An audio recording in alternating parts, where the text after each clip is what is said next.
Shalom, shalom, everybody. Welcome back to another episode of the Pulse of Israel here at the JNS Policy Summit in Jerusalem, our ancestral, biblical, indivisible capital, Jerusalem, since King David's time.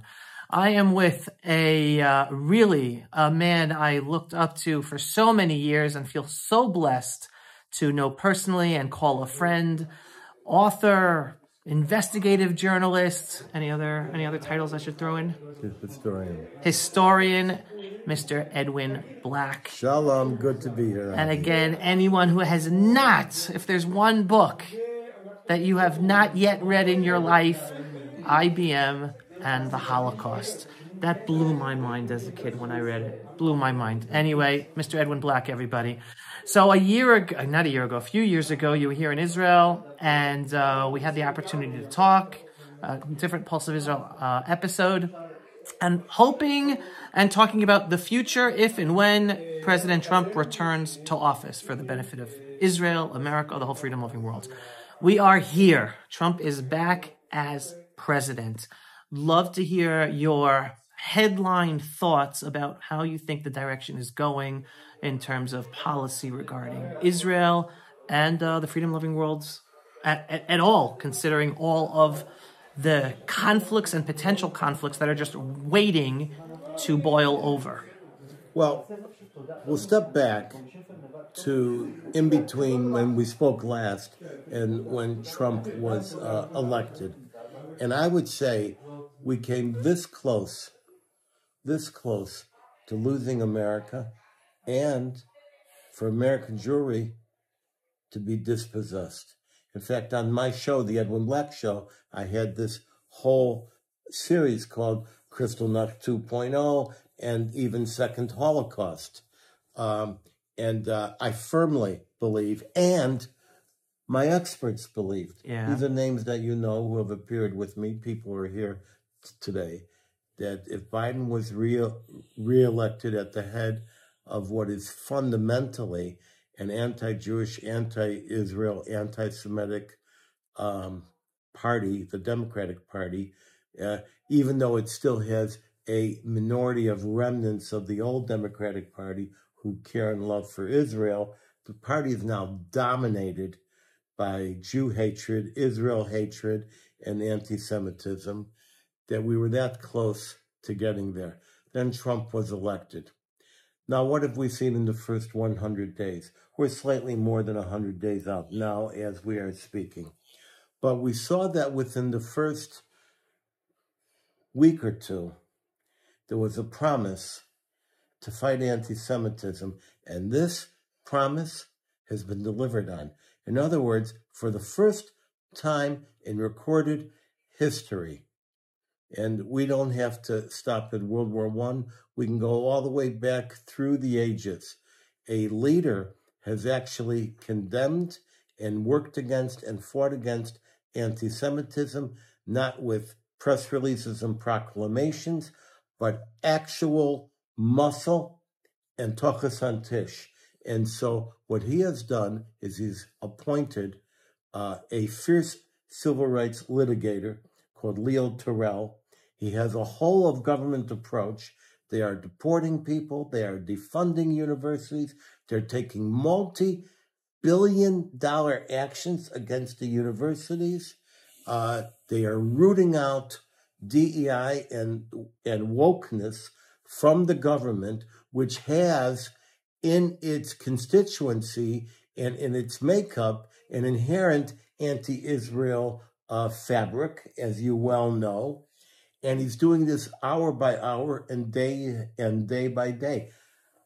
The question is, if he's saving the Jews, really, minute by minute, and we can see it with these expulsions and with these prosecutions, if he's doing this, why are so many American Jews so verricked that they're opposing him, trying to unseat him? Can you explain? I mean, you're the interviewer, but I'm an interviewer too, and I'm asking you, why are they doing this? So the way I explain it, and I've talked about this in a number of episodes, unfortunately, too many Jews I mean, we all know the term rhino, Republican in name only. So that's what we see with many Jews. They're born Jews. They might be culturally Jewish. Some of them might even be religious or living religious Jewish lives. I'm going to invent a term right here on your show. Yeah. Jibo. Jibo. Let's see. Jews by birth only. Jews by birth only. Jibo. Yeah, how would you say that? So I'll explain it. Okay? Jabibo. Yeah. I go with Gino since it sounds like a Jew in name only. Yeah. But it's really,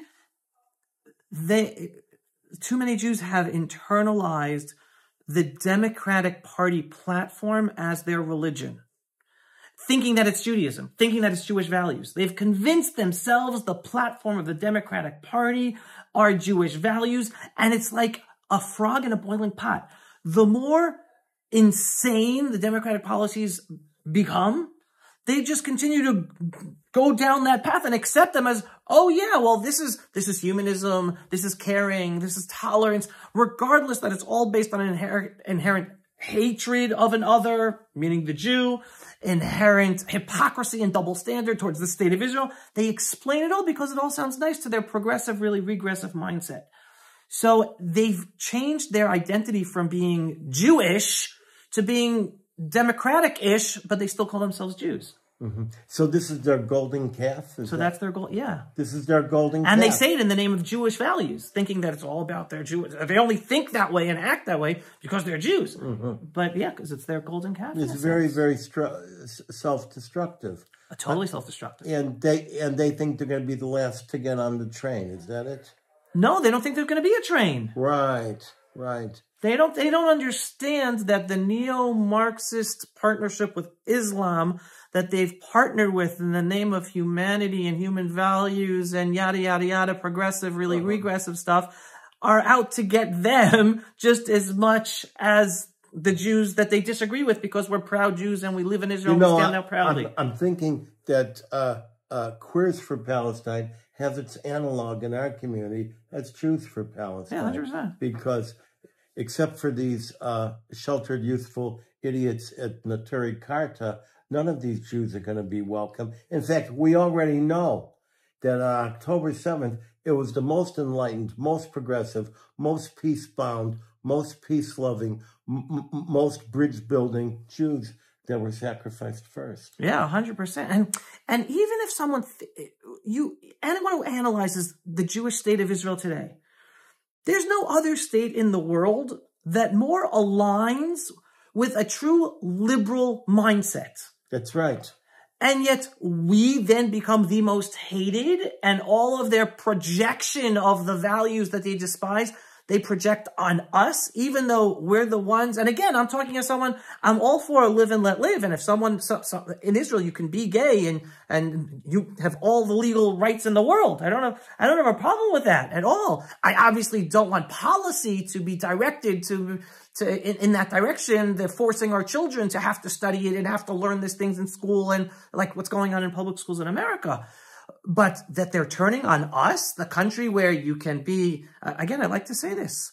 Israel is the only country in the Middle East where a Sunni Muslim, a Shiite Muslim, a female Muslim, a gay Muslim, an atheist born Muslim lives with total freedom and equality with Christians, Druze, atheists, and Jews. And yet we're the apartheid state. And you know something? I'm trying to knot this together. But it is our values and our determination, and let's use the word liberal values or humane values or human rights, that has somehow triggered this war against us. We are the birthplace of human rights. We are the birthplace in the desert of sovereignty, of equality under law, and in fact, the concept of justice. Now, someone could say, well, we had the Code of Hammurabi, but the Code of Hammurabi was not human rights law. It was mathematical equations for commercial transactions.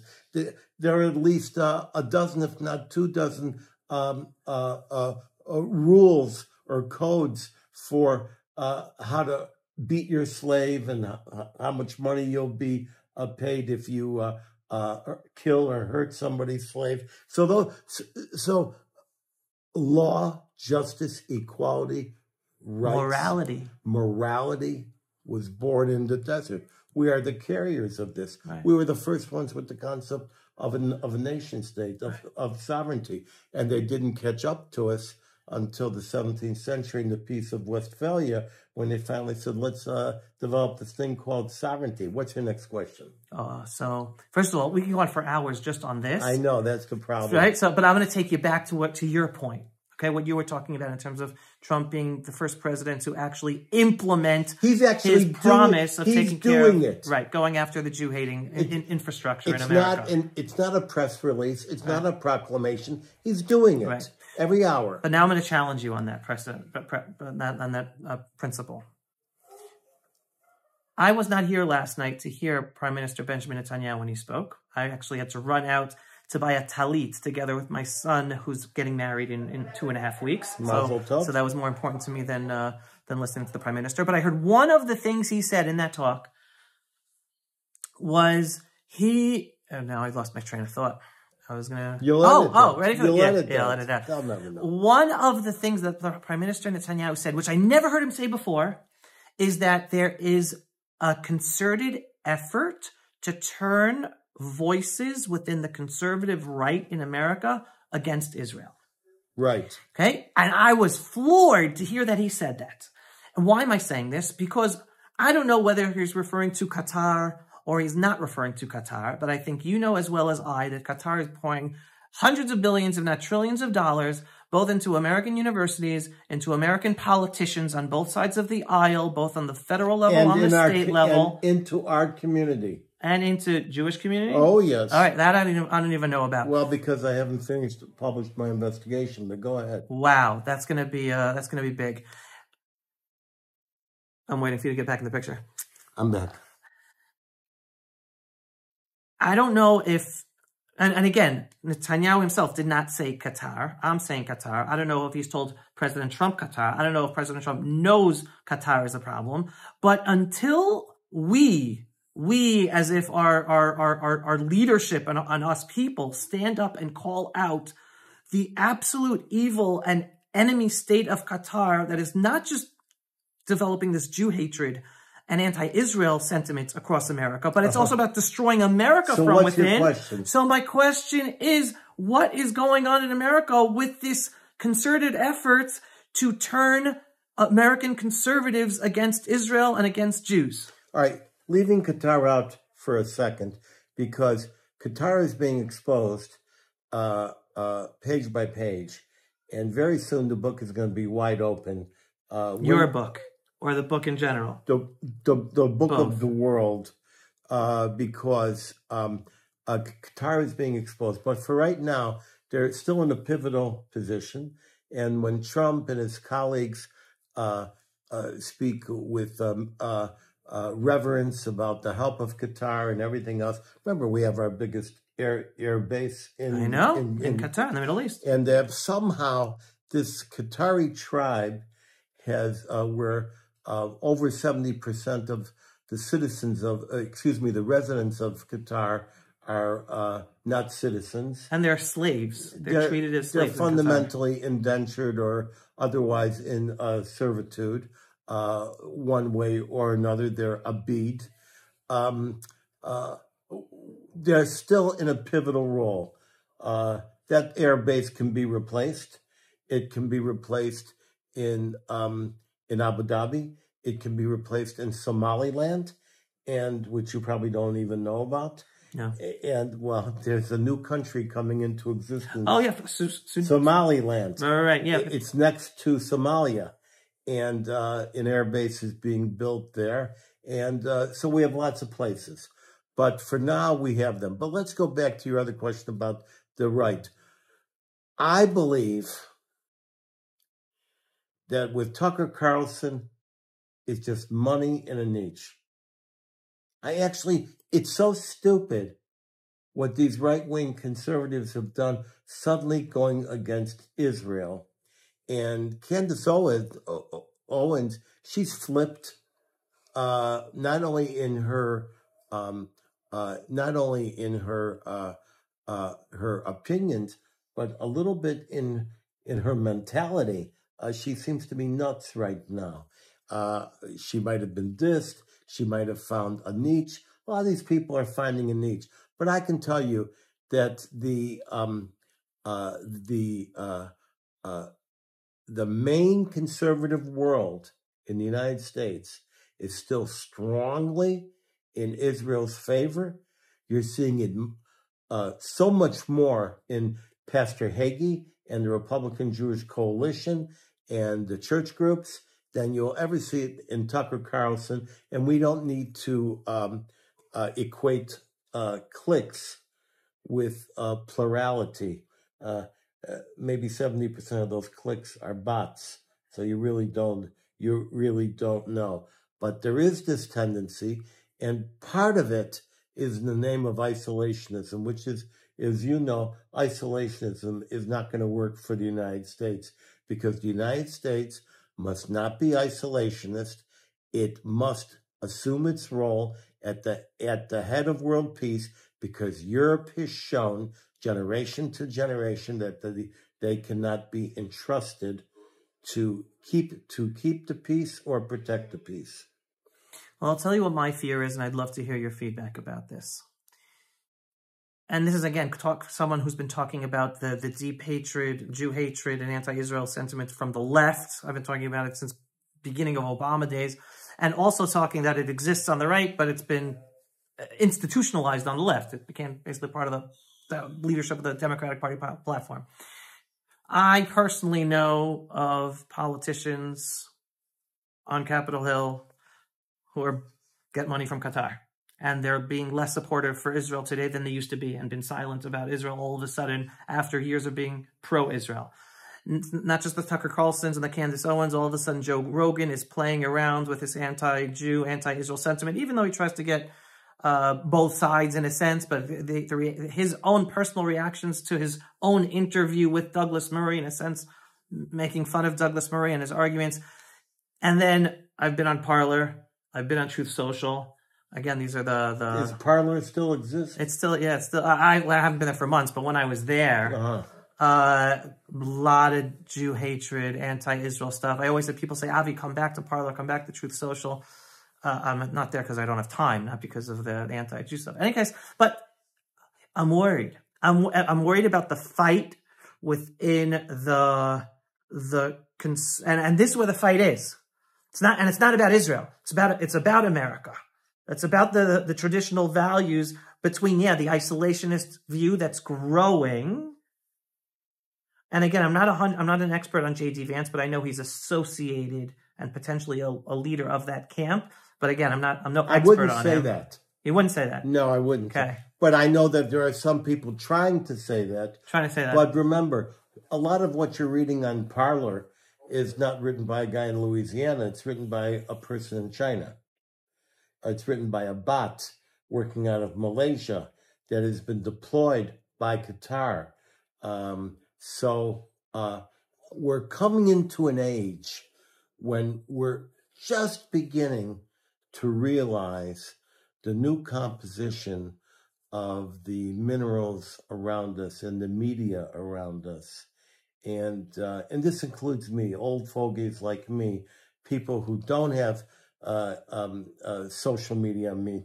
My daughter won't give me my password to Facebook, so I can't even go in there and make a change. Why doesn't she want you to get Well, I don't know, but apparently a lot of people don't want me writing on Facebook, and I would never write on Facebook. We just do announcements from my shows and my appearances. Right. But very soon, we're going to have to, and this is important for your listeners, we're going to have to question what is real and what is not real in our entire world, but also in the world of anti-Semitism. And when you tell me you're worried about what's going on now, I'd like to know, when were you not worried? Go back over the last 10 or 20 years. And the answer, when were you not worried? No, that's a fabulous question, okay? And I'll answer it like this. First of all, and I say this all the time, I am extremely bullish about the future of the Jewish people in the land of Israel. I just see it, the trajectory of where we're going here, we're going to take care of things. Hardships, external enemies, internal challenges, all exist. We're going to overcome it, and we'll be okay. I've always said, and I'll give you a little hint of what I say. I've always said. Back in the 1990s, I was living in New York. Got married in 1996, living in Riverdale, New York. And it was around 1997, 1998. There was an article or an editorial, and then it was called the Jewish Week. It was like the paper for the Jewish community in New York, right? And it was about celebrating how all the Jewish communities were helping the Muslim immigrants get organized on a federal level, on a state level, and on a local level. Because just as we Jews were successful in being the immigrants and succeeding, now we have to help the next generation of immigrants, that happens to be Muslims coming in. And I wrote a letter to them saying, don't you know what's happening? And this is 1997, 98. I said, don't you see what's happening in Europe? They're in the process of destroying Europe. They're not going to the West in order to integrate. They're going into the West in order to destroy and make it Islamic.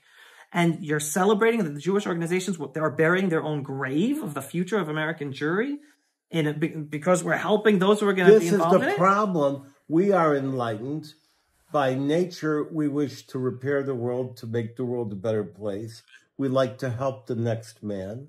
The concept of mitzvah is important.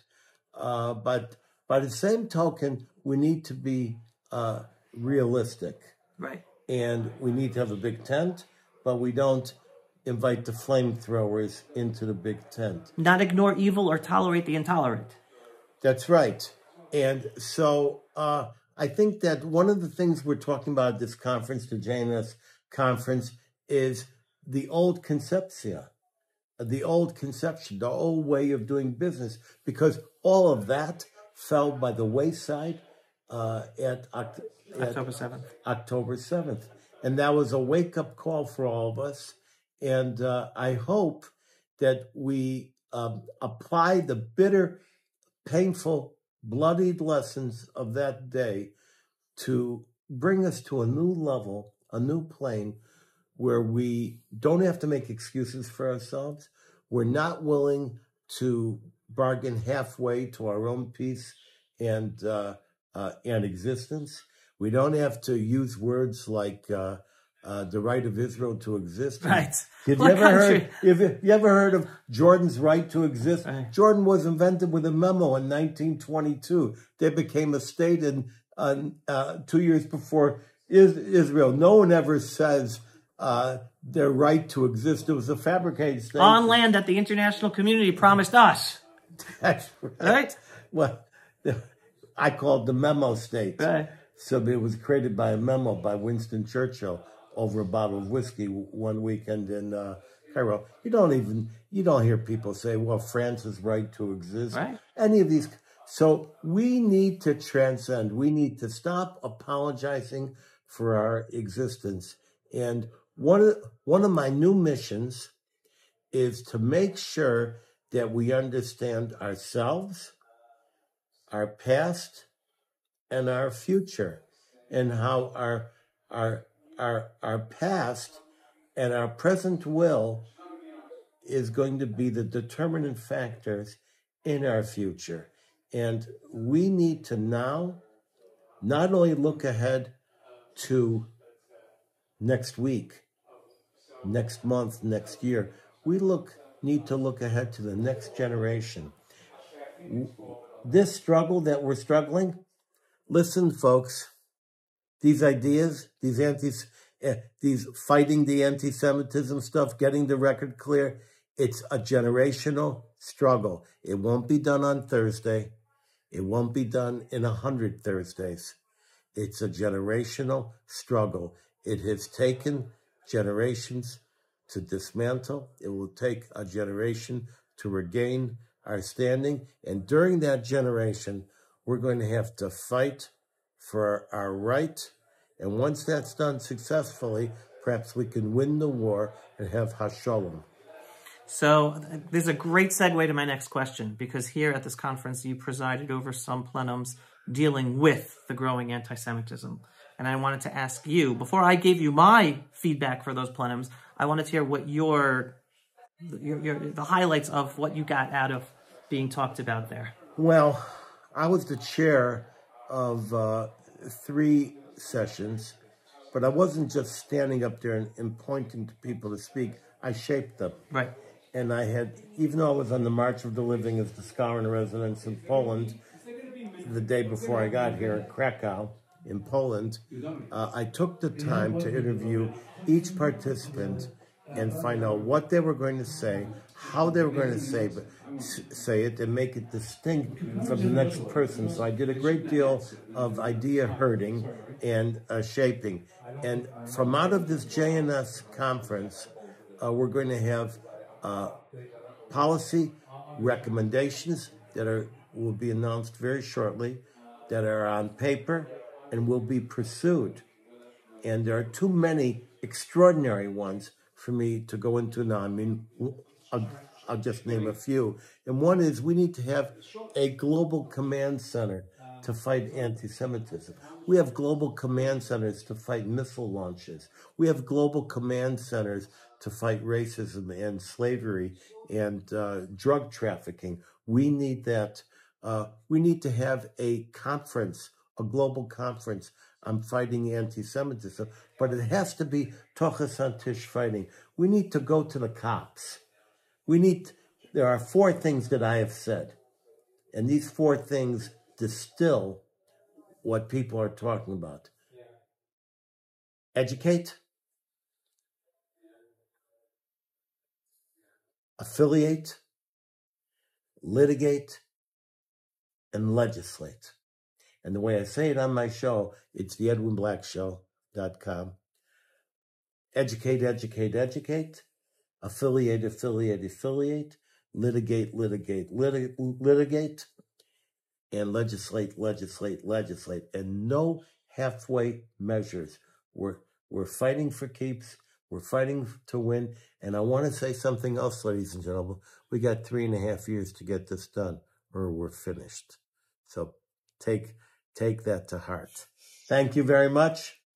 Thank you, Edwin. It's been a pleasure. One of the few interviews I've enjoyed, because I'm not just answering questions. We had a great conversation. Love it. Love it. It won't be our last. No, definitely not. And I hope we definitely have the opportunity to interview you and have these conversations more with you back here in Jerusalem. And I wanted to leave everyone on that note in terms of the fighting anti-Semitism, a message I always give over. And I think it was Fiamma who gave this message in the plenum that you chaired. She's like, I don't focus on fighting anti-Semitism. I focus on beating our enemies. And what she was trying to say, and the way I interpret it, is like, the best way we deal with the anti-Semitism that always is, always was, and always will be, it goes ups and downs throughout history, right? Oh, it exists, is by empowering the Jews, and especially the Jewish youth today, to be proud Jews in their true, authentic identity, regardless of religious level, have an appreciation of their history, appreciation of what Israel means to them as their biblical ancestral homeland, and by knowing the truth and being truly connected and having that understanding, empowering them. That is the biggest way we are able to deal with the Jew hatred and the Jew haters, because they know they don't impact us anymore. You know, I'm just thinking, you've heard of the term peace through strength. Yeah. And the same thing can be applied to the Jewish community, or it could be distilled into this notion: don't mess with us. You got it, 100%. Right. And that's why I'm a proud soldier in the IDF, even though I could have stopped over 10 years ago, and my sons are proud soldiers, because that is today's manifestation of being the proud Jew, saying, don't mess with us. One day we hope and pray we won't have to. But reality is, we have to. And we can't be embarrassed about it or embarrassed about needing it. No, we have to make, God gave us, I mean, I'm a Bible man, right? I'm a religious Jew. You know the Bible. How many soldiers, how many rabbis were soldiers? It's part of our identity. We're a tribe in the Middle East, in a tribal culture. We're supposed to be able to stand up for ourselves. We are not imperialistic, and we don't want to mess with you. All we're asking is, please, bavakasha, do not mess with us. And from now on, if you do, it's FAFO. You know what that stands for? Yes. Okay. Thank you very much. Edwin Black, everyone. You're not yet subscribed to him. EdwinBlack.com.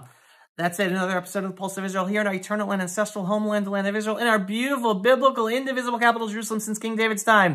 If you're not yet subscribed to our daily, belief-based, inspiring, politically incorrect, truthful daily videos, go to pulseofisrael.com and click to subscribe. We are a donor-based operation. We need your support. Big, large donations help us get the word out there, heavily censored across social media. It's thanks to your support we do our work. Every once in a while, click on the donate button on pulseofisrael.com. Shalom, everyone, and thanks for watching.